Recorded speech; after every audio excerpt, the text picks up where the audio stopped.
Abra sua Bíblia comigo no texto de Hebreus capítulo 11. Nós vamos falar, pastor Davi já começou a falar esse mês sobre fé.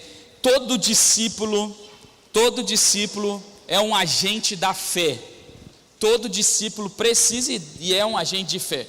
Gente, o que é que faz a gente vir numa igreja hoje pela manhã e não ir, por exemplo, numa palestra motivacional, né? Ouvir o Pablo Marçal, apesar que quase todo palestrante motivacional é cristão, né? Mas ouvir o Pablo Marçal numa palestra que ele não fale de Jesus, que não seja uma palestra não é uma igreja, é uma palestra. O que faz a gente vir aqui num domingo de manhã e não ir, por exemplo, em um jogo de futebol? O que faz a gente vir aqui e não ir para a nossa empresa trabalhar? É a fé. A fé é o diferencial que faz a gente ser igreja. Se a gente deixar de ter fé, não faz nenhum sentido a gente se reunir. Não faz sentido. A fé é o que faz nós sermos cristãos. É pela fé que nós aceitamos o sacrifício de Cristo Jesus na cruz do Calvário, que nos deu vida e nos faz recomeçar. Porque sem fé nós não poderíamos estar aqui. Nós não teríamos a capacidade natural de aceitar o que Cristo fez por nós. É a fé que faz a meritocracia ir para o espaço, porque no mundo comum as pessoas são guiadas por méritos. Por exemplo, nós estamos no meio das Olimpíadas, e lá, meu irmão, você pode ser branco ou um preto, você pode ser homem ou mulher, dependendo do esporte, né? E da comissão de julgamento. Você pode ser rico ou pobre. O que vai te fazer vencer, óbvio, né? Vamos tirar aqui as condições, os investimentos e tudo mais, mas o que vai fazer você vencer ou perder, em teoria, é a sua capacidade de se dedicar, treinar ao longo de anos e se esforçar mais, né, do que outros. E aí, óbvio que eu estou tirando as condições que um país ou outro dá para que as pessoas se façam a disciplina. Mas exemplo, lá nos Estados Unidos, onde tem investimento para esporte, na China, em outros lugares, né, o chinês que se dedicar mais, ele está na Olimpíada, ou o americano que se dedicar, o morador dos Estados Unidos que se dedicar mais, vai chegar na frente do outro. É nisso que eu quero dizer. Agora, na igreja não é isso. Você pode chegar hoje e a mesma graça que alcançou a minha vida há 38 anos, a mesma graça que tem me alcançado durante toda a minha vida, que sou um filho de crente, que fui criado na igreja, ela te alcança no dia que você fala assim: eu quero Jesus como meu suficiente Salvador. E isso, meu irmão, é só pela fé, porque humanamente a gente vai falar assim: não, eu não sou capaz, eu não sou digno. Eu estava aqui antes pensando: meu Deus, eu vou pregar. Quem sou eu para pregar? Quem sou eu para pregar, né? Eu faço isso quase todos os dias da minha vida, e de novo me veio a sensação de gratidão a Deus, pregar pela fé, porque é só a fé que dá a oportunidade para a gente vir aqui, e sem nenhuma capacidade humana, e ministrar uma palavra, e falar algo do coração de Deus, porque eu sou homem igual a você, mas o que faz a gente viver como cristão é a fé. E é sobre essa fé que a gente quer compartilhar com você, ou sobre a fé genuína que a gente quer falar sobre você ao longo desse mês. Eu não podia iniciar essa série de mensagens sem explicar o que é fé para você. Eu quero ler o texto de Hebreus 11, eu vou ler na NTLH, ele vai aparecer aqui na tela para a gente, mas se você tiver com a sua Bíblia, eu recomendo você ficar com ela aberta no texto de Hebreus. O texto diz assim: a fé é a certeza de que vamos receber as coisas que esperamos, e a prova de que existem coisas que não podemos ver. Foi pela fé que as pessoas do passado conseguiram a aprovação de Deus. É pela fé que entendemos que o universo foi criado pela palavra de Deus, e que aquilo que pode ser visto foi feito daquilo que não se vê. Eu gosto de uma definição de fé que eu li em algum livro, e eu confesso que eu já busquei em todos os livros. Eu tenho o hábito de, toda vez que eu leio uma frase bacana, eu anotar em meu bloco de notas. Antes era no caderno, hoje são nas minhas notas do celular.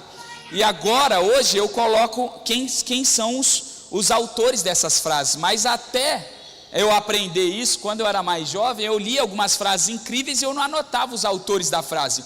Eu simplesmente escrevi a frase. E aí agora, muitas das frases que eu li lá atrás, eu não lembro de onde eu li. eu confesso que eu não sei o autor, então não é minha, vou dizer, mas não posso dar referência. E a definição que tocou meu coração e eu guardei hoje, faz parte da minha vida, é que a fé indica a apropriação de tudo aquilo que Cristo conquistou na cruz do Calvário por nós. Isso é fé, é receber tudo aquilo, é conseguir, é ter a capacidade sobrenatural de receber tudo aquilo que Jesus Cristo fez na cruz do Calvário por nós, tudo. E quando eu digo tudo, não é apenas uma parte, é o tudo da mesma maneira que o apóstolo Paulo escreve em Efésios 3, no versículo 20, né? Tudo aquilo, muito mais, abundantemente além, né? Que na revista atualizada é infinitamente mais, mas na revista corrigida os tradutores colocaram tudo muito mais, abundantemente além daquilo que pedimos ou pensamos, porque são tantos adjetivos para indicar aquilo que Jesus fez por nós, e nos dá por meio da fé, que uma palavra, uma expressão não é capaz de dizer. Quando diz tudo, diz a minha alma, diz as minhas emoções. Quando diz tudo, diz o meu espírito, o meu relacionamento com Deus. Quando diz tudo, diz o meu corpo, a minha saúde física, os meus relacionamentos físicos. Pela fé eu sou capaz de ter bons relacionamentos físicos, um bom casamento, uma boa saúde, curas físicas. Quantas pessoas nós conhecemos que foram curados pela fé, foram tocados no seu corpo, câncer, cegueira, surdez, problemas de gastrite, problemas nas costas, na cabeça. Eu poderia citar inúmeros testemunhos que foram tocados, o corpo que foi tocado pela fé, a alma que foi tocada pela fé. Quantas pessoas perdoaram pessoas pais ou mães que jamais perdoariam de maneira humana. Aliás, o perdão jamais será humano, um perdão sempre será uma ação de fé, porque ninguém perdoa alguém por humanidade, perdoa pela fé. A gente perdoa alguém que nos fere. Não é lógico, é fé, é uma ação sobrenatural. E aí a gente tem uma vida livre, pessoas que são curadas de depressão, de problemas emocionais, opressões pela fé. Ou pessoas que têm uma nova vida, como eu já falei, o que nós fizemos aqui hoje, receber novos irmãos, os irmãos que se batizaram, eles só fizeram isso pela fé, e aí recebem a nova vida. Então ela toca o nosso corpo, ela toca a nossa alma, e ela toca o nosso espírito, ela toca todo o nosso ser. Não há como ter fé e uma parte da nossa vida ela não ser tocada. Ou nós temos fé e ela toca toda a nossa vida, ou nós não temos fé suficiente que toque toda a nossa vida. Alguém diz assim: pastor, mas eu posso ter fé e ter uma parte da minha vida tocada e uma outra parte não tocada? Posso, desde que eu não ainda tenha adquirido uma fé superior, crescido em fé, aumentado o nível da minha fé. Jesus fala isso para os discípulos. Eles estão enfrentando uma grande tempestade, e no meio da tempestade eles se amedrontam com Jesus. Jesus acalma a tempestade, lembra disso? E depois ele fala o que para aqueles homens? Homens de pequena fé, porque eles ainda não tinham um nível superior de fé. E o que Deus nos chama nesse tempo é aumentar o nível da nossa fé, é chegar a um nível superior de fé que nos faz receber tudo aquilo que Ele tem para nós. Você pode ter um casamento melhor, você pode ter uma vida financeira melhor, você pode ter saúde melhor, você pode ter um nível espiritual melhor, você pode fazer o jejum esse mês completo sem dar desculpas, você pode orar mais, você pode ler a Bíblia. Tudo isso você pode pela fé. Amém? Então fala para quem está do seu lado que você precisa começar dizendo isso para ele: você precisa ter fé. Ponto. Que fé é essa, pastor Samuel? Então a gente precisa ir para o texto, entender essa fé. Eu quero junto com você pensar sobre essa fé de acordo com aquilo que o autor de Hebreus escreveu. E a primeira coisa que eu preciso te mostrar é o início desse texto. O texto começa dizendo assim: a fé é a certeza. Diga isso comigo: a fé é a certeza. Fala para alguém que está próximo de você: a fé é a certeza. Por que eu estou dizendo a fé é a certeza e eu paro de ler? Porque, deixa eu só colocar vai esquentando quando a gente vai falando. Porque infelizmente as pessoas tornaram a fé um elemento místico. Não é isso? As pessoas pensam que a fé é algo ilógico. Quando alguém age por fé, ele fala: esse cara é louco. Não é isso que a gente ouve? Alguém diz assim: eu vou comprar um terreno milionário sem ter dinheiro. Alguém fala: ele é louco. Para aquele que não tem fé é loucura. mas para alguém que tem fé, é certeza. Por isso o autor de Hebreus começa a definição explicando: a fé é a certeza. A palavra grega ali, apenas para a gente aprofundar um pouquinho mais, é hipostasis. A palavra hipostase significa natureza real. É real, não é algo imaginário, é real. Alguém diz assim: eu tenho fé que o meu marido vai ser salvo. Uma pessoa fala: claro que não, ele é um bêbado, ele é um problemático. A pessoa não enxerga, ele não consegue ver, mas para aquele que tem fé, isso já aconteceu no seu coração, é certo, ele tem certeza. Não há outra hipótese para usar a expressão, porque a palavra hipótese dá indicativos de que existem outras, né? Mas ele está dizendo assim: não é que há outra hipótese. A fé é a hipótese, a fé é a certeza, a fé é a definição, a fé é a garantia. Então, quando alguém vive por fé, ele consegue viver por certeza. Para alguém é uma dúvida, para alguém que não tem fé é dúvida, para alguém do mundo é uma falta de sanidade mental, mas para aquele que crê em Deus é a certeza. O autor de Hebreus, no versículo 3, usa essa mesma expressão do capítulo 1 para falar aquilo que ele viu, ou aquilo que ele ouviu a respeito de Cristo. Ele fala assim: ele, Jesus, é o resplendor da glória, é a expressão exata do ser. E quando o tradutor em português coloca a palavra ser, é a hipostasis. O que ele está dizendo assim: quando nós olhamos para Jesus, não há hipótese de nós não vermos Deus. Quem viu Jesus viu a Deus. Ele é o próprio Deus. Eu não tenho dúvida. A certeza de que Deus existe é porque eu vi Deus. Eu vi Jesus. Eu recebi Jesus. Eu olho para Jesus, eu vejo a pessoa de Deus. Ele é a certeza. Essa é talvez uma das melhores expressões de hipostase em toda a Bíblia, ao definir a pessoa de Jesus. Porque os fariseus, eles condenam Jesus justamente porque ele fala que ele é o próprio Deus. Mas não há dúvida, o que o autor de Hebreus está dizendo é que não há dúvida de que Jesus é Deus. Fala para quem está do seu lado: a fé é a certeza. A fé é a certeza. Quando eu olho para o próprio texto de Hebreus, no capítulo 11, no versículo 27, eu vejo uma definição dessa certeza. Coloca para mim aí, por favor, Hebreus 11, 27. Eu quero ler com você. O autor de Hebreus vai usar o exemplo de Moisés. E ele fala assim: olha, quando Moisés saiu do Egito, algo aconteceu. Você já pensou que loucura? Moisés está no meio do deserto, e ele encontra com Deus no meio do deserto. E a partir daquele momento ele se autodenomina o libertador de Israel. Ele mesmo agora vai libertar milhões de pessoas da mão do maior império do mundo. É como se eu agora, simplesmente, ou qualquer um de nós acordássemos, Deus falasse com a gente assim: vai lá e liberta todos os escravos, todos os chineses que trabalham escravos na China. A China tem quantos bilhões de habitantes? E quantos são escravos? É por isso que o produto chinês é mais barato. Você sabe disso, né? Não é escravidão porque lá o regime de trabalho é liberado, mas no nosso regime é escravidão. E aí a gente simplesmente acorda com a palavra de Deus falando assim: saia do Brasil, vá até a China e liberte os milhões de chineses que trabalham de maneira escrava. Quem aqui em sã consciência faria isso? Jamais. Só faz aquele que tem a certeza. E a mesma coisa acontece com Moisés. Moisés está no deserto, cuidando de ovelhas. Deus aparece no meio do deserto e fala assim: saia daqui, vai lá que eu vou te usar para libertar o meu povo.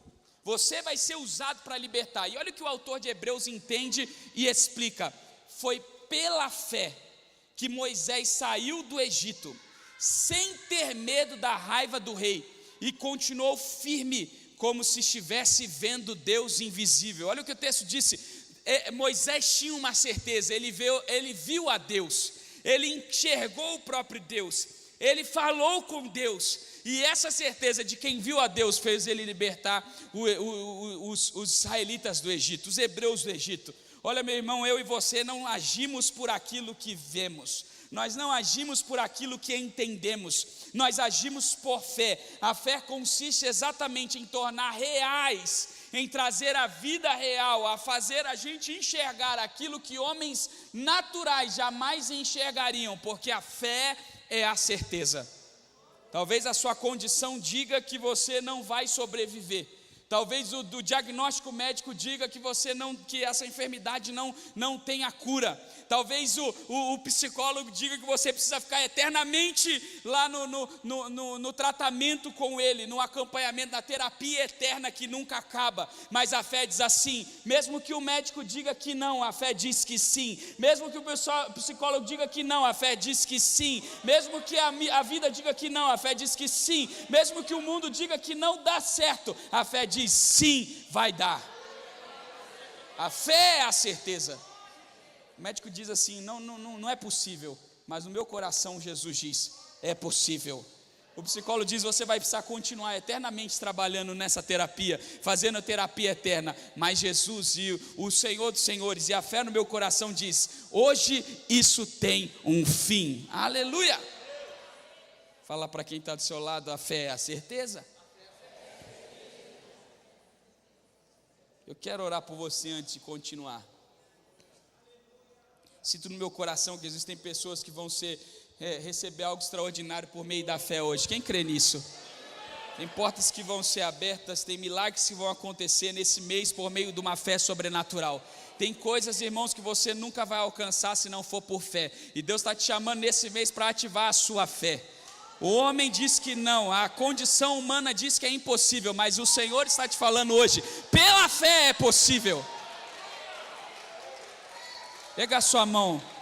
Senhor, eu libero nesse instante sobre a vida dos meus irmãos que receberam diagnósticos médicos de morte, de infertilidade, de impossibilidade. Pela fé, cura do Senhor. Toca, Senhor, nesses órgãos, toca, Senhor, nessa vida, toca, Senhor, nesse corpo de maneira completa. Cura, Senhor. Eu oro, Senhor, por irmãos que receberam diagnósticos na alma, Senhor, que estão andando com dores, com depressão, com problemas ao longo da sua vida, com traumas, com problemas que não conseguem se livrar, com perdões que não são liberados no seu coração. E hoje, pela fé, Senhor, eu libero cura desse coração, almas libertas, coração libertos, em nome de Jesus. Toda prisão de sentimento, de falta de perdão, de amargura, de dor na alma, agora, Senhor, em nome de Jesus, eu libero cura. Eu libero, Senhor, sobre a vida daqueles irmãos que no seu espírito se sentem incapazes, que dizem assim: eu não sou capaz de servir, eu sou um pecador, eu não sou capaz de recomeçar, eu não tenho condição, eu fiz tanta coisa errada, eu fiz tanta coisa mal. Senhor, hoje eu libero pela fé a salvação, a cura, o perdão, a paz do Espírito, aquela paz que só o Espírito que nos conectou novamente a Deus venha sobre esse coração, sobre essa alma e sobre esse espírito, em nome de Jesus. Aleluia. Glória a Deus. O texto continua. Olha o versículo 1 novamente. Coloca aí pra gente, pessoal, o versículo 1. A fé é a certeza, e você já não tem mais dúvida sobre isso. Tem alguém com dúvida aqui? Glória a Deus, porque nós não temos mais. A fé é a certeza. Agora ela é a certeza do quê? É a certeza de que vamos receber. Olha isso, de que vamos receber. Não, não estou nem fazendo uma exegese do texto. É óbvio que eu vou expor algumas expressões do original apenas para dar profundidade à nossa ministração, mas se você fizer uma leitura simples, o problema é que a gente lê sem parar. O brasileiro tem problema com interpretação. Quem nunca errou uma questão de prova porque não leu direito o cabeçalho, né? Lá em casa a gente tinha uma regra, e tem, né, agora com as meninas: leia toda a prova primeiro, depois faz a prova, porque a chance de você ler errado diminui, porque eu, muito apressado como sou, sempre começava: eu sei essa aqui, e não lia direito. Então meu pai me obrigava a ler toda a prova, então eu lia toda a prova primeiro, aí eu escolhia as questões mais fáceis, fazia as mais fáceis, depois ia para as mais difíceis. Essa era uma disciplina que ele me deu para acalmar os meus nervos e não errar questão que eu sabia, porque eu era apressado. Porque eu sabia. A fé é a certeza que vamos receber. Vamos receber. Fala isso para quem está do seu lado: você vai receber, irmão. Você está lendo isso comigo? Você acabou de orar, eu liberei uma palavra do Senhor para a sua vida de cura, de salvação, de transformação, de perdão. E agora eu vou te dizer, você vai receber. É isso que o texto diz. Vamos receber. Mas vamos continuar lendo, né? As coisas que esperamos. Alguém espera alguma coisa ruim? Quando eu falei aqui, ó, Senhor, eu quero orar por você. Você levantou a sua mão e você falou assim, eu quero morrer. Não, ninguém fez isso. Eu quero que o diagnóstico médico seja confirmado que eu estou enfermo e eu vou morrer. Não, eu quero que o meu marido nunca se converta. Não, você levantou a mão e você falou assim, Senhor, eu quero ser curado. Eu espero ser curado. Eu espero ser tocado. Eu espero a salvação. Então é o que esperamos. E ele termina dizendo assim, a prova de que existem coisas que não podemos ver. Na revista atualizada, a gente usava, esse final dizia assim, fatos que se não veem. Quem decorou Hebreus 11 como eu na revista atualizada, né? Vai lembrar, é a prova dos fatos que se não veem. Tem duas palavras que são importantes aqui para a gente entender essa definição. A primeira palavra é a prova. A palavra prova é elenkos. Elenkos dá origem à palavra brasileira elencar. O que é elencar? Eu vou comprar uma casa por esses dias, estou mudando de casa, se Deus quiser. E Ele quer, e Ele já liberou, eu já liberei, já recebi, e eu já espero pela fé. Só estou esperando assinar o contrato que eu já assinei no céu. O que nós estamos fazendo é elencar aquilo que a gente espera da casa, não é isso? Então eu quero uma casa que tenha 3 ou 4 quartos, porque a minha família cresceu. Eu quero que tenha uma suíte. Eu quero que tenha 1 ou 2 vagas de garagem. Eu quero que tenha um quintal para eu fechar a porta e largar as meninas se matando lá atrás, porque eu não aguento elas dentro de casa, correndo, me matando, que aí quem morre sou eu, não são elas, então espero que elas fiquem lá fora. Estou brincando, viu? Você que não me conhece, só brincadeira. Eu vou trancar elas fora, mas não quero que elas se matem, não. Eu elenco. Depois que eu fiz isso, eu pego todas as casas que se encaixam nesse perfil, não é isso? E aí o que eu faço? Eu vou elencar as casas que se encaixam nesse perfil. E depois eu escolho aquela que é melhor, de acordo com aquilo que eu espero. Não é assim? A palavra elenkos é uma série de provas. Sabe quem usa essa palavra? É Lucas, em Atos no capítulo 1. Quando ele fala assim, olha, eu posso provar, e eu avaliei, e de maneira incontestável, Jesus ressuscitou. Atos capítulo 1 ele fala isso. Ele fala assim, eu elenquei todos os testemunhos. Eu escrevi a primeira carta ao Teófilo para você a falar a respeito daquilo que Deus fez. E agora eu estou escrevendo essa segunda, e eu elenquei os fatos. E eu posso garantir que Jesus ressuscitou. O que o autor de Hebreus está falando assim, olha, eu posso garantir para você que depois de você colocar todas as condições, a fé vai te provar que você vai receber aquilo que você espera pela fé. Você elenca, você coloca o diagnóstico médico, o tratamento médico, o tratamento do outro médico, o tratamento do outro médico. Você vai aos Estados Unidos buscar e só tem uma solução, é buscar a fé. A gente faz isso o tempo todo. A gente só corre para Deus quando tudo dá errado, não é verdade? Quem conhece alguém que já tentou de tudo e veio para a igreja depois que tentou de tudo? Normalmente é assim, ninguém busca aconselhamento de casamento antes da palavra assim, eu vou me divorciar. Todo mundo acha que o seu casamento é maravilhoso. A gente fala assim, vem fazer o casados para sempre. Não, meu casamento é uma maravilha. Uma semana depois está divorciado. Porque ninguém acredita nisso até o dia que vem a carta de divórcio. Ninguém acredita que a fé é capaz de curar até que o médico diz assim, não tem mais jeito. Aí quando não tem mais jeito, aí meu Deus, aí vai fazer uma campanha, e vai orar, e vai buscar algo, porque a fé é a certeza de que vamos receber aquilo que depois de elencar outras possibilidades nós não alcançamos, nós só somos possíveis, ou só é possível receber pela fé. Por isso que a fé, pode colocar o ponto 2 e ele já está aí, é enxergar aquilo que no plano natural nós não conseguimos enxergar, mas somos capazes de perceber pronto no plano espiritual. Porque o texto diz, é a prova de elencar, e aí ele usa duas palavrinhas, volta no texto por favor. Ele usa duas palavrinhas especiais aqui, coisas, existem coisas e ver. A palavra coisas é pragma, dá origem à expressão pragmática, mas pragma no grego significa coisas espirituais. Existem coisas, então quando nós lemos essas coisas, você não pode pensar em coisas comuns, mas em coisas espirituais, que jamais poderemos ver. A expressão ver aqui é blepo, que dá origem à palavrinha olhos. O blepo do grego é o olho, é o olhar, esse olho aqui, que você vê. O que o autor de Hebreus está dizendo é assim, existem coisas espirituais, que o blepo jamais vai enxergar. A fé é a capacidade de ter certeza, e de ver coisas, que o blepo jamais vai ver.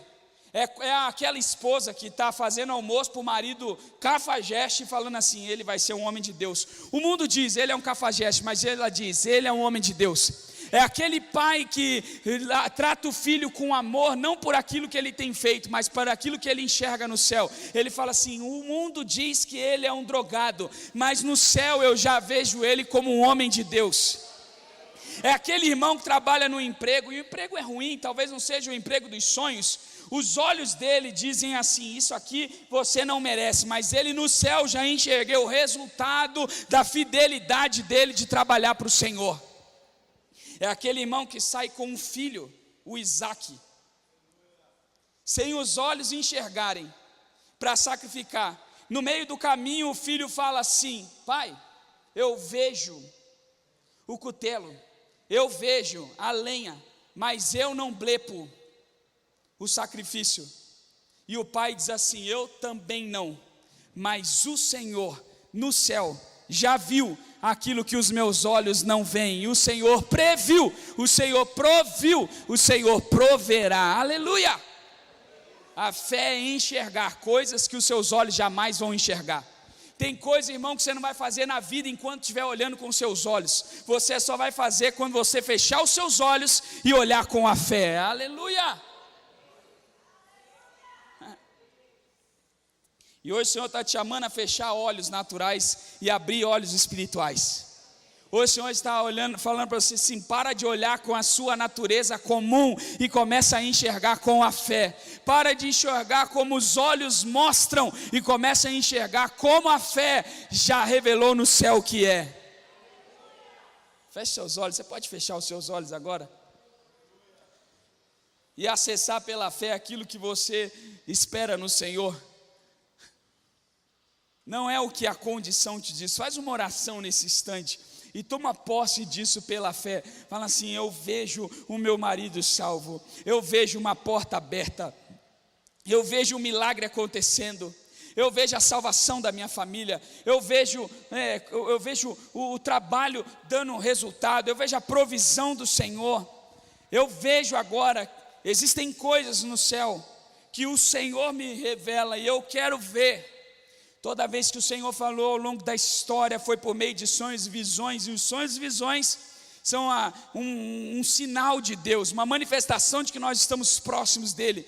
No momento de crise de Israel, enquanto Samuel era um menino, o texto de Samuel diz, e a palavra do Senhor era rara, as visões não eram frequentes, mas aquela noite o Senhor falou com o menino, ele apareceu ao menino, porque quando há uma crise de fé, o Senhor levanta homens de fé que enxergam além da natureza, aleluia. Abre seus olhos. A gente não age por aquilo que os nossos olhos mostram, mas por aquilo que a fé é capaz de enxergar. Primeira vez que eu preguei na igreja, preguei para uma pessoa, nessa igreja aqui, como quase pastor, né?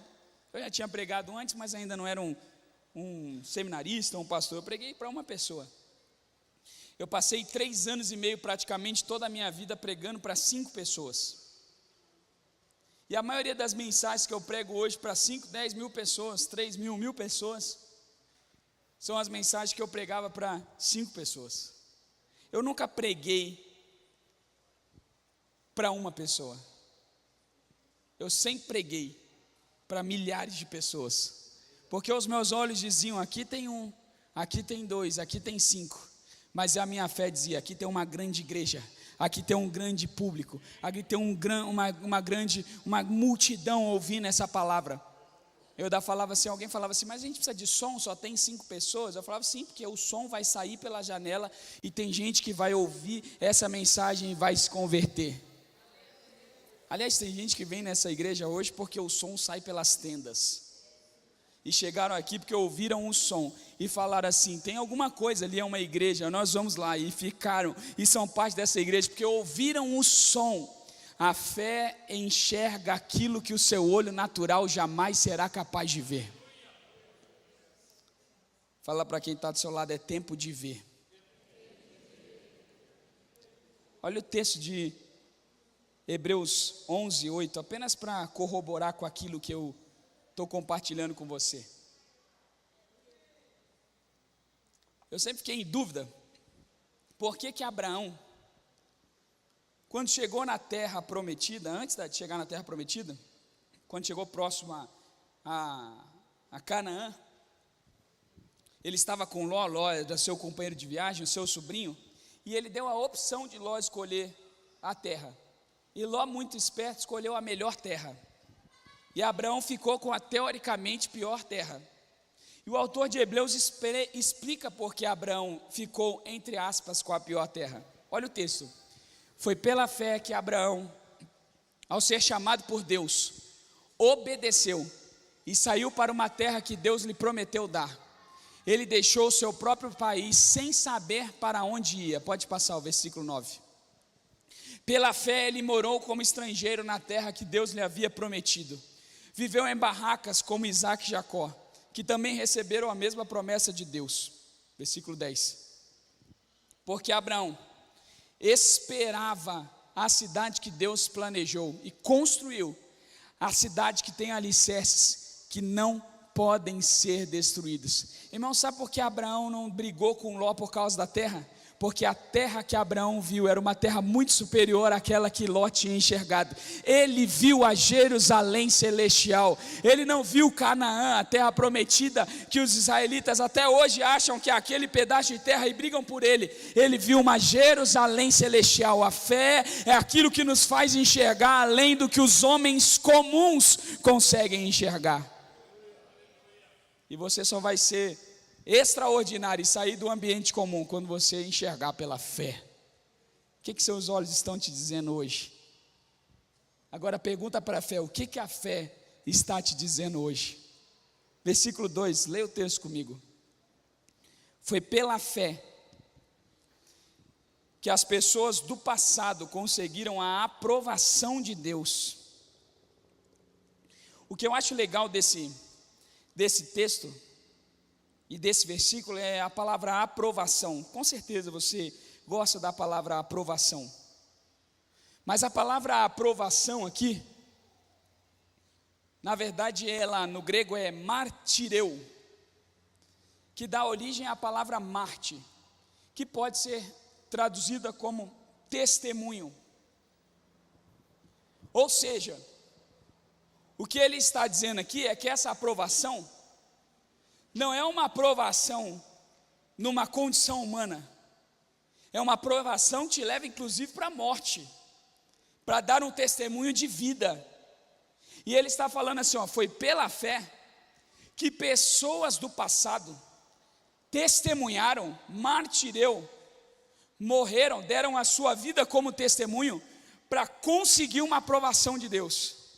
E ele só vai explicar o que ele está dizendo aqui lá na frente, quando no versículo de número 39 e 40, ele fala assim, ora, todos estes que obtiveram bom testemunho, martireu, por sua fé, não obtiveram contudo a concretização da promessa, por haver Deus provido coisa superior a nosso respeito, para que eles, sem nós, não fossem aperfeiçoados. Sabe o que ele está dizendo? Ele está dizendo assim, o que eles viram e morreram, O que eles enxergaram e morreram não é algo que um homem comum é capaz de viver. Eles obtiveram uma aprovação que só nós obtivemos por meio de Cristo. Eles acessaram uma salvação que só nós hoje acessamos. Porque hoje, irmãos, nós seguimos a um Jesus que morreu há 2000 anos. A vida que nós vivemos já tem Jesus. Nós nascemos numa vida pós-Jesus. Agora esses homens nasceram numa vida antes de Jesus. Eles creram em Jesus sem ver Jesus. Eles creram numa terra sem ver a terra. Olha que fé extraordinária. Abraão falou de Apocalipse sem ver Apocalipse, sem ter João que escreveu Apocalipse, que nós temos o Apocalipse de João. Nós sabemos que a Jerusalém celestial vai descer, mas Abraão não tinha isso e ele enxergou isso. E ele então recebeu aquilo que nós recebemos hoje num tempo que isso não existia. Numa época que não tinha graça, eles receberam graça. Numa época que não tinha salvação, eles receberam a salvação. Numa época que Jesus ainda não tinha se revelado, eles receberam Jesus. Davi pela lei deveria ser morto. E ele não foi morto porque ele creu em Jesus e recebeu pela graça a salvação e a misericórdia. O que Davi fez, as coisas que Davi fez, por exemplo, Saul fez. Saul foi morto, Davi não foi. Por quê? Porque Davi conseguiu acessar a graça fora de tempo, ou seja, ele viveu o futuro no presente dele. A fé é isso, é a capacidade de acessar o futuro e viver como o futuro no presente. Agora você vai falar assim: pastor, muito legal isso. Como isso se dá na prática da minha vida? Vou te explicar. Vou usar os exemplos que eu estou usando. Por exemplo, uma esposa que o seu marido é não crente e ele é um alcoólatra. Quando ela está arrumando a cama ou fazendo almoço, o que ela pensa? Se ela pensa humanamente, ela pensa assim: ele é um alcoólatra. Agora, como uma esposa faz um almoço e arruma a cama de um alcoólatra? Como que seria o tempero dessa comida? Como é a arrumação dessa cama? Agora, alguém que vive pela fé não arruma a cama de um alcoólatra, arruma a cama de um homem de Deus.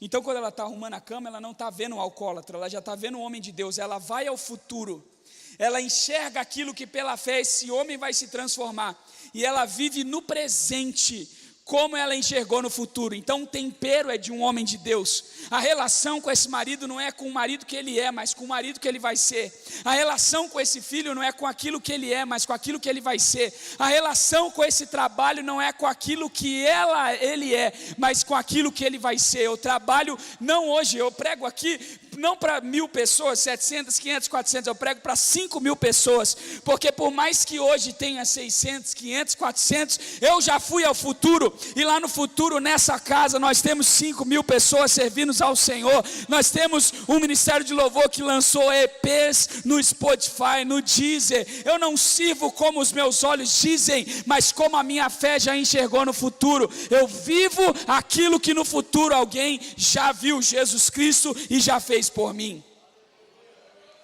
Quem vive sem fé deixa de viver o sonho. Quem vive pela fé antecipa o sonho. Tem gente que vive o dia inteiro pensando assim: quando eu tirar férias eu vou descansar, quando eu tirar férias eu vou brincar com os meus filhos, quando eu me aposentar eu vou servir ao Senhor. Moral da história: aposenta e não serve porque está doente, tira férias e não brinca porque está cansado. A fé me faz enxergar tudo aquilo que Deus já me liberou no futuro e a viver no presente da maneira que eu já enxerguei lá no futuro. Você não lida com as pessoas como os seus olhos dizem, você lida com as pessoas como a sua fé te diz. Você não lida com o seu trabalho com a condição que ele te diz: mas eu ganho tão pouco, pastor. Depende, isso é o que você ganha hoje, mas se você hoje trabalhar como um gestor, como um dono de empresa, como aquilo que o Senhor já te revelou no futuro, quando chegar lá você já vai estar pronto. Tudo que eu prego hoje eu já pregava 10 anos atrás. Os livros que eu lanço hoje eu escrevi quando tinha 5 pessoas, que hoje eu não tenho tempo para escrever. Hoje eu não tenho tempo, às vezes, nem de estudar. Hoje eu só acesso o conteúdo que eu já estudei lá atrás.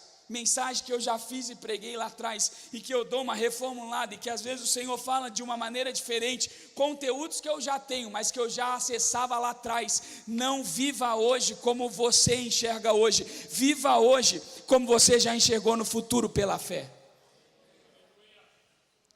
Antigamente alguém dizia assim, e a gente até julgava essa pessoa: compra o chaveiro do carro antes de ter o carro. E quando alguém falar assim, mas você está andando com esse chaveiro aí? Eu já tenho o chaveiro do carro.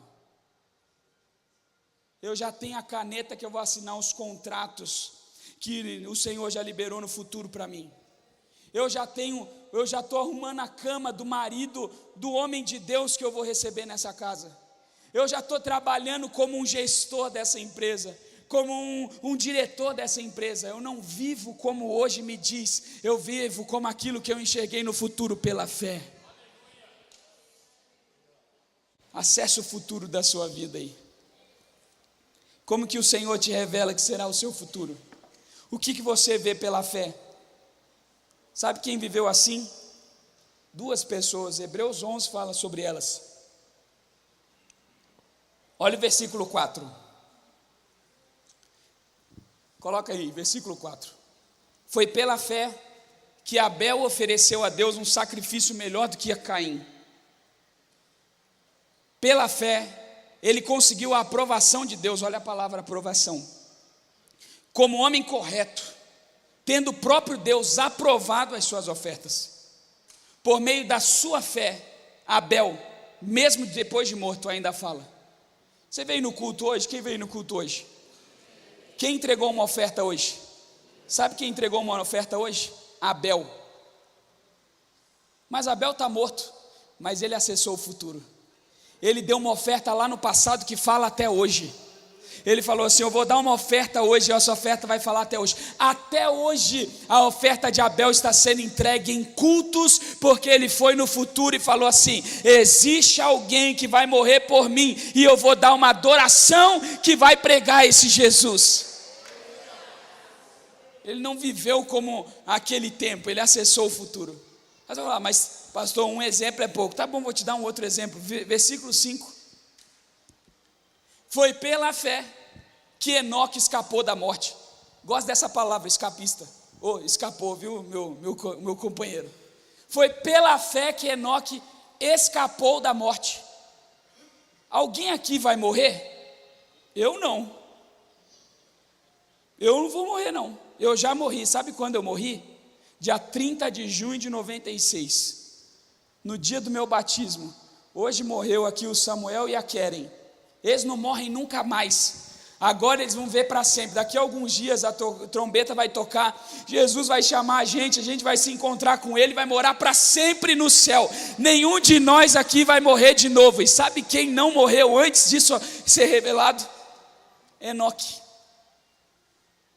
Enoque viveu o arrebatamento antes de nós. Ele foi levado para Deus. Ninguém o encontrou, porque o próprio Deus, o mesmo, havia levado. As escrituras dizem que antes disso, ele já havia agradado a Deus. Enoque foi ao futuro, viu a igreja sendo arrebatada, falou: o quê? Eu vou junto com eles. E antes de ser revelado, ele foi ao céu e viveu o futuro antes mesmo de nós. Ele acessou o futuro no presente pela fé. Meu irmão, eu não vivo por aquilo que o hoje me diz, eu vivo por aquilo que o Senhor já me revelou que vai falar, vai fazer lá no futuro.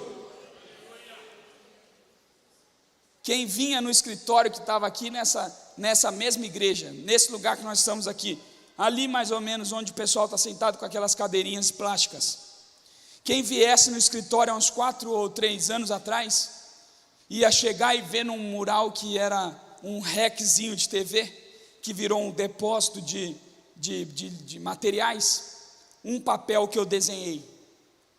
Esse papel era um retângulo de 22,5 por 40, e que tinha cadeiras em forma de U e um palco bem grande, com 2 telões, que já tem um, mas vai ter mais 3, né? 1 e 2 laterais.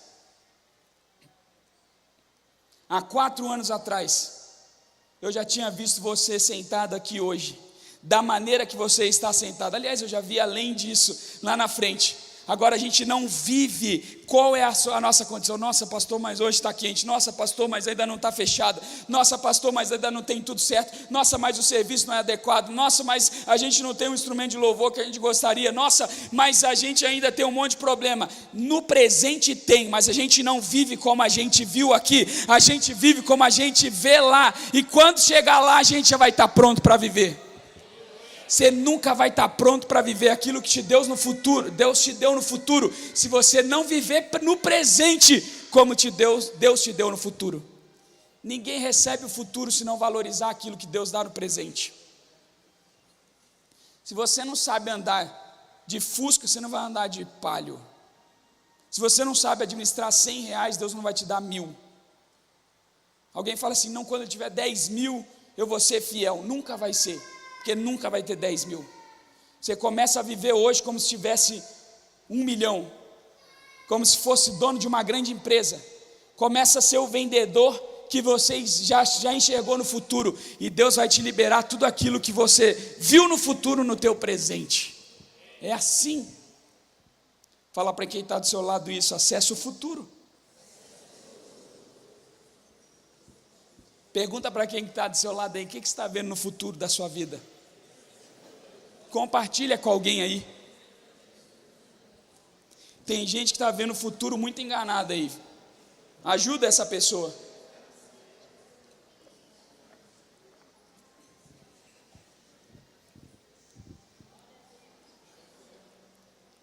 E quarto, para eu encerrar, versículo 3. E eu estou lendo apenas esses 3 para definir a fé junto com você. O autor de Hebreus termina dizendo assim: é pela fé que entendemos que o universo foi criado pela palavra de Deus, e que aquilo que pode ser visto foi feito daquilo que não se vê. Leia de novo isso comigo. Não precisa ler em voz alta, mas leia com a sua mente. É pela fé que entendemos. Você não vai entender algumas coisas de maneira natural.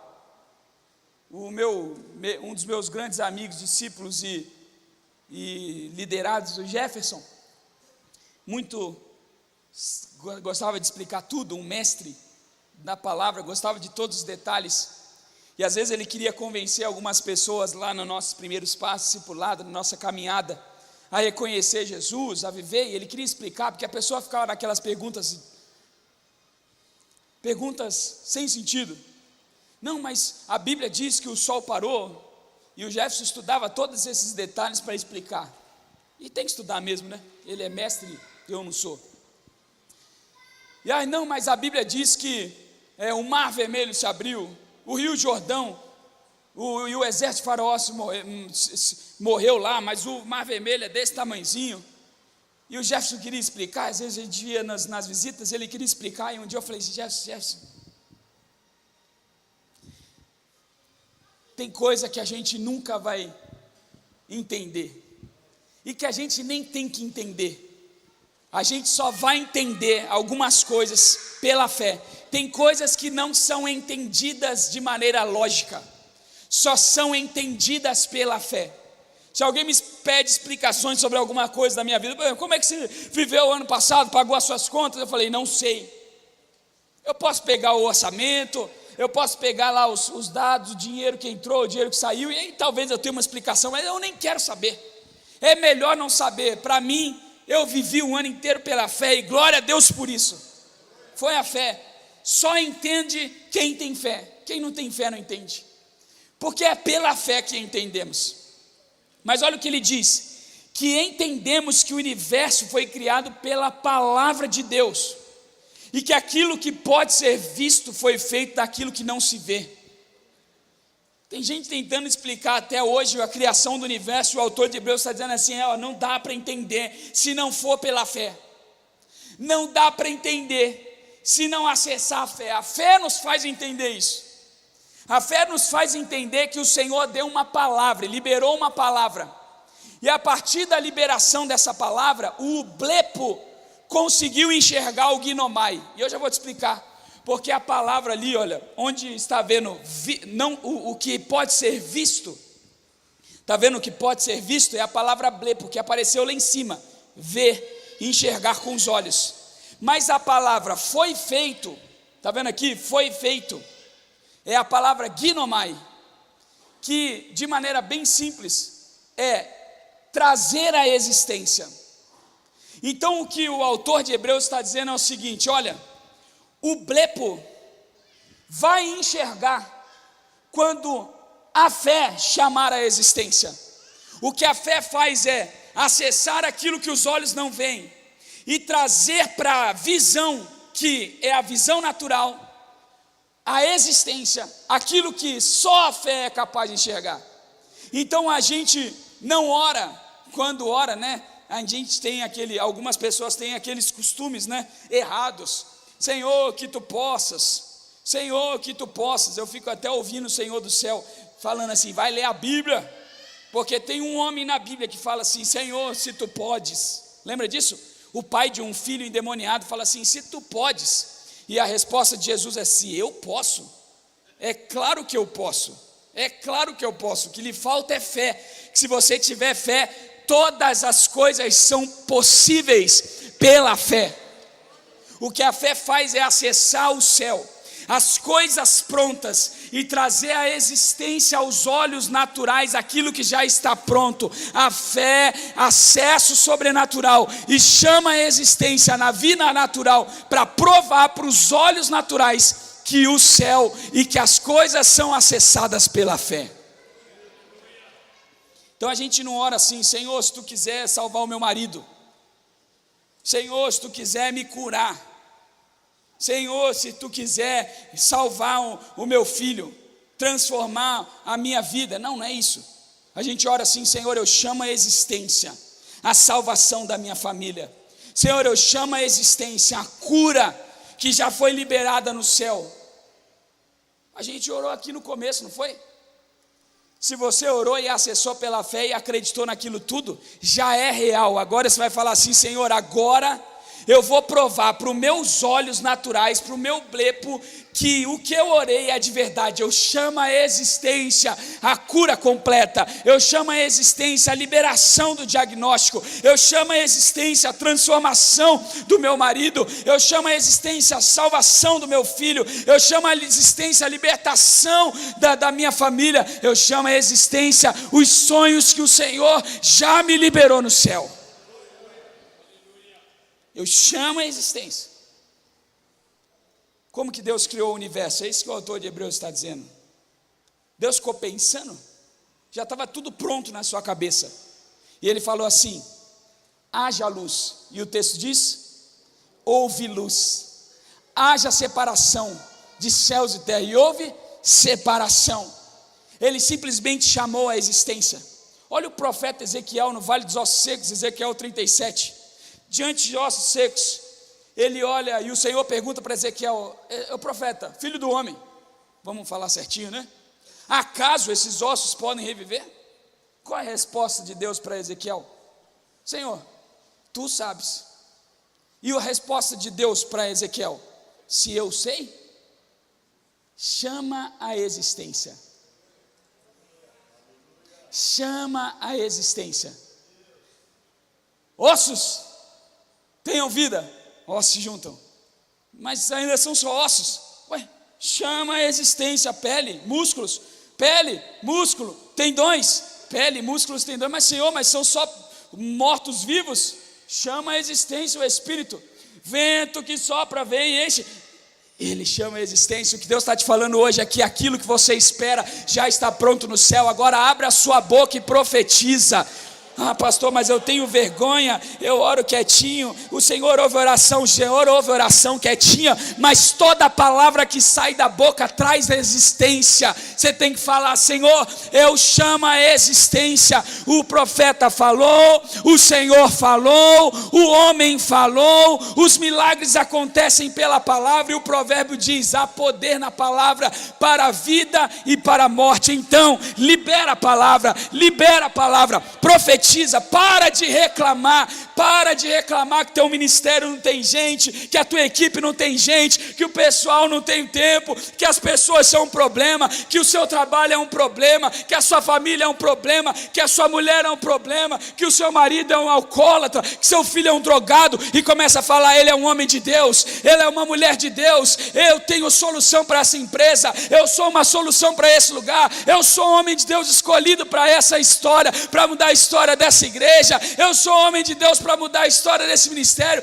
eu vou trazer a solução para essa empresa, eu sou o empresário que o Senhor espera, eu sou generoso, eu sou curado, eu sou salvo, eu sou fértil, eu sou o pai de uma família abençoada, eu sou o filho de Deus.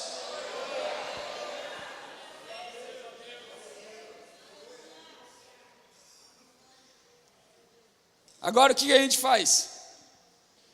A gente recebe o diagnóstico de doença e a gente fala: eu estou morto. Vai morrer. Eu estou com depressão. Vai ficar deprimido. Minha família é um problema. É um problema.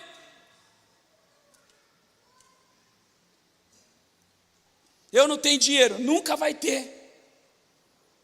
Eu não consigo. Nunca vai conseguir. Eu não sou capaz. Não vai mesmo. Agora muda, irmão. Você não vive de maneira natural. Você vive pela fé. E a fé traz a existência.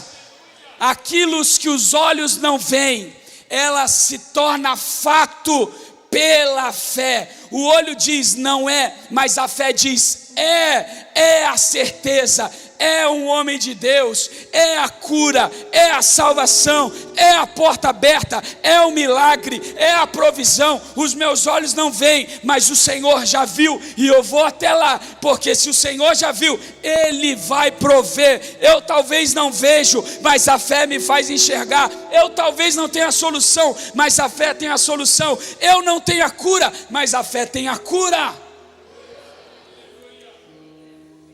É pela fé.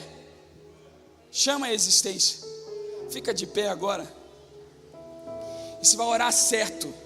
Talvez pela primeira vez na sua vida. E não fica de mimimi não.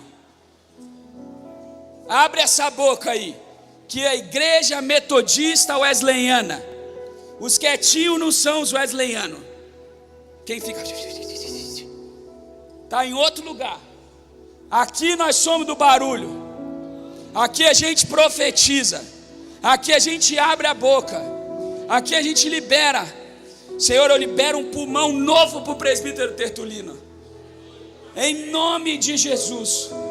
Eu chamo a existência, Senhor, a cura dessa enfermidade. Os brônquios, os alvéolos, todas as áreas ali do pulmão que eram mortas, eu chamo a existência, Senhor. Novo pulmão. Você vai orar assim agora. Se tiver com sua esposa aí, põe a mão no estômago dela aí, que está com problemas estomacais. Se você está com seu marido que tem algum problema de enfermidade, um filho, coloca a mão no lugar aí, põe a mão no corpo dele. Se é um problema da mente, da alma, coloca a mão na cabeça. Ora, chama a existência. Se você está sozinho, você mesmo coloca a mão aí no lugar da enfermidade, do problema. Se ela na sua casa, estenda a sua mão lá para a sua casa. Se é na carteira, nas finanças, põe a mão no bolso aí.